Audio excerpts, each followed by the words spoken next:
대표님들 같은 경우에 내가 가져가는 월급을 비용 처리 안 하시는 분 혹시 계신가요? 다 비용 처리 하실 거예요. 근데 이 비용도 부인당할 수 있다는 점. 안녕하세요, 이상훈입니다. 오늘은 많은 대표님이 궁금해하시는 내 급여를 얼마나 가져가야 되는 건지에 대한 이야기를 해볼 거고요. 이 급여를 그냥 가져가시면 안 되거든요. 대표자가 급여 보수를 가져갈 경우에 주의해야 될 사항에 대해서 살펴보겠습니다.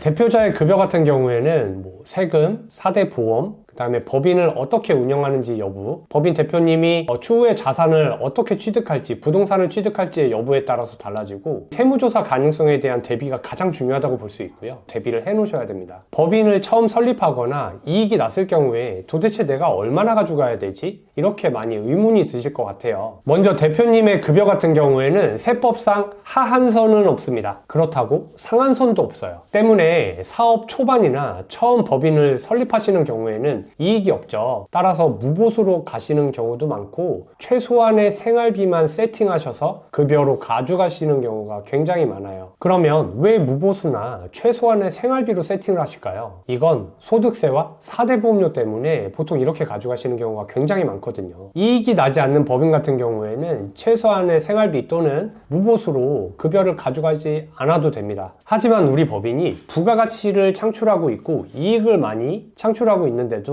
무보수 또는 최소한의 급여를 설정해서 가져가신다면 법인의 잉여금은 점점 쌓이게 될 거고요. 예기치 않게 대표자가 사망해서 상속 문제가 터진다든지 또는 예기치 않게 폐업을 하는 경우가 생긴다면 이 쌓여있는 잉여금에 대해서 소득세 또는 상속세로 세금을 납부하셔야 되는 경우가 생겨요. 우리나라 상속세 최고세율은 50%, 소득세 최고세율은 45%죠. 쌓여있는 잉여금의 대부분을 잃게 됩니다. 법인이 이익이 난다면 법인 대표자의 급여를 어느 정도 가져가시는 게 도움이 되겠죠. 법인 대표자는 개인 사업자랑 달리 법인세 계산 시 비용으로 처리가 되거든요. 따라서 법인 대표님의 급여를 올리게 되면 법인세 비용 처리가 되기 때문에 그만큼 법인세는 낮아지겠죠. 이렇게 대표자가 급여를 올려서 가져가는 경우에는 소득세를 또 납부해야 되겠죠. 급여를 설정할 때에는 본인 급여에 대해 납부하는 소득세와 법인 대표자의 급여를 법인세 비용 처리했을 경우에 법인세가 줄어드는 급여액을 찾아서 대표자의 급여를 설정한다면 추가적인 세금 납부 없이 법인 대표자의 급여로 가져올 수 있겠죠. 현재 법인세율은요, 2억 이하까지는 9%인데 지방소득세까지 포함하면 9.9%고 2억을 초과하면 19%, 지방소득세 1.9%를 더하면 20.9%거든요. 우리 법인의 당기순이익이 2억을 초과한다면 법인 대표자의 급여를 올려서 법인세가 줄어드는 금액과 소득세로 납부해야 되는 금액을 최소한 일치시킨다면 추가적인 세금 납부 없이 대표자 급여를 가져올 수 있겠죠. 그럼 법인 대표자의 적정한 급여가 어느 정도 되는지 한번 예를 들어 살펴볼까요? 자, 이 표에서는 국민연금은 고려하지 않았고요. 법인 대표자가 급여를 가져갈 경우에 건강보험료와 소득세만 고려해서 간략적으로 계산을 한번 해봤습니다. 연봉 기준으로 3,600만원, 6천만원, 1억 2천, 1억 8천 이렇게 나눠봤고요. 당기순이익이 2억을 넘지 않는다면 월급여를 300만원, 즉 연봉 3,600만원으로 가정해서 가져가신다고 하셔도 크게 무리는 없어 보여요. 연봉 6천만원 정도 가져가시는 법인의 대표님 같은 경우에는 실효세율이 11.4% 정도 되기 때문에 우리 법인이 만약 당기순이익이 2억을 초과한다면 이거보다 조금 더 가져가셔도 되고요. 2억 미만이라면 적정한 금액을 시뮬레이션을 통해서 다시 한번 세팅을 하셔야겠죠. 연봉 1억 2천만원, 즉 월 1,000만원을 가져가시는 대표님 같은 경우에는 실효세율이 19% 정도 되는데 이는 법인에서 납부하는 20.9%보다는 낮기 때문에 우리 법인이 이익이 많아서 법인세를 이 정도 이상 내신다고 하시면 1억 2천만 원으로 급여 설정을 하시는 것도 나쁘지 않아 보입니다. 자, 직관적으로 말씀드리면 우리 법인이 3억에서 4억 정도의 당기순이익을 내고 있는 법인이라면 연봉 1억 2천만 원을 가져가시는 경우 19% 정도 납부하셨잖아요. 이 세율이 법인세로 납부하는 20.9%보다 작기 때문에 해당 법인의 대표님이 1억 2천 정도 가져가셔도 세 세액 부담 측면으로 봤을 때 전혀 문제가 되지 않다고 볼 수 있습니다. 지금 제가 들었던 사례에 대해서는 인적공제랑 기본적인 근로소득 공제 정도만 고려를 했기 때문에 이 금액이 나온 거고요. 부양가족이나 다른 세액공제가 있다면 가져갈 수 있는 급여는 더 늘어나겠죠. 그리고 법인 대표님의 급여를 너무 적게 가져갔을 경우에는 법인 대표자의 퇴직금도 나중에 적게 가져갈 수밖에 없는 구조이기 때문에 절세 시뮬레이션을 통해서 너무 적지 않은 급여 설정이 필요하겠죠. 그리고 조금 전에 말씀드렸다시피 우리 법인에 쌓인 잉여금도 해소해야 되고요. 그 다음에 법인 대표자가 가져올 때는 소득세가 발생하기 때문에 이 소득세를 약간 좀 줄이면서 가져올 수 있는 방법은 급여만으로만 가져오는 게 아니고 배당도 설정하시면서 조화롭게 가져오시는 방법이 가장 중요한 포인트 같아요. 법인 대표자의 보수를 급여로 가져가게 되면 법인세법상 비용 처리된다고 말씀드렸죠. 하지만 과도한 법인 대표자의 보수는 세법상 비용 인정이 안 될 수도 있고요. 세무조사의 대상이 될 수도 있어요. 이에 반해 배당은 법인세를 다 납부하신 다음에 그 남아있는 잉여금으로 배당 재원이 설정되니 비용 처리는 되지 않지만 배당소득세율을 이용한다면 급여보다 상대적으로 낮은 세율로 대표님께서 법인의 잉여금을 가져올 수 있습니다. 이 배당소득이라는 거는 이자소득과 마찬가지로 통틀어서 금융소득이라고 하는데요. 이 금융소득 같은 경우에는 2천만 원이 넘지 않으면 15.4%만 떼고 나머지 금액을 고스란히 내 손에 쥐게 될 수 있습니다. 우리가 주식 투자 많이 하시잖아요. 예를 들어 삼성전자에서 배당을 받으면 그 받는 금액이 15.4%를 제외하고 나한테 온 거예요. 이렇게 간단하게 생각하면 편하겠죠? 좀 전 예시와 같이 1억 2천을 급여로 설정했을 때 종합과세된다면 배당으로 가져오는 소득에 대해서 최고 세율인 35%부터 카운팅을 해서 세금을 납부하게 되거든요. 5월 달에 종합소득세 신고를 다시 하셔야 돼요. 하지만 2천만 원 이하로 금융소득을 설정하셔서 배당으로 가져오신다면 그냥 15.4%만 떼고 잉여금을 가져올 수 있게 되는 거죠. 따라서 급여와 배당을 적절하게 조합해서 세금 부담을 최소화하는 전략이 필요해요. 그리고 여기서 금융소득 2천만 원 이하라는 거는요, 내가 연간 발생하는 이자 배당 소득의 총 합이 2천만 원이라는 거예요. 많이 착각하시는 게 우리 법인에서 배당 소득으로 2천만 원 이하로 가져왔는데 왜 5월 달에 저는 종합소득세 신고하라고 날라오죠? 이렇게 많이 여쭤보시는 분들 계신데 그 금융소득 2천만 원 이하라는 거는 내가 가지고 있는 예금 또는 주식을 모두 포함해서 2천만 원 이하여야 된다는 얘기예요. 내가 세금을 최소화하기 위해서 우리 법인에서 2천만 원 배당을 받았는데 같은 해에 다른 예금이 있겠죠? 예금에서 100만 원을 받았다면 2천만 원이 넘죠. 2,100만 원이니까 분리과세가 되는 게 아니고 종합과세 되니 이 점은 꼭 유의하시기 바랍니다. 그럼 이렇게 설정된 급여를 대표자가 그냥 가져가면 될까요? 대표자 급여가 법인세법상 비용 처리가 되느냐, 이게 가장 중요해요.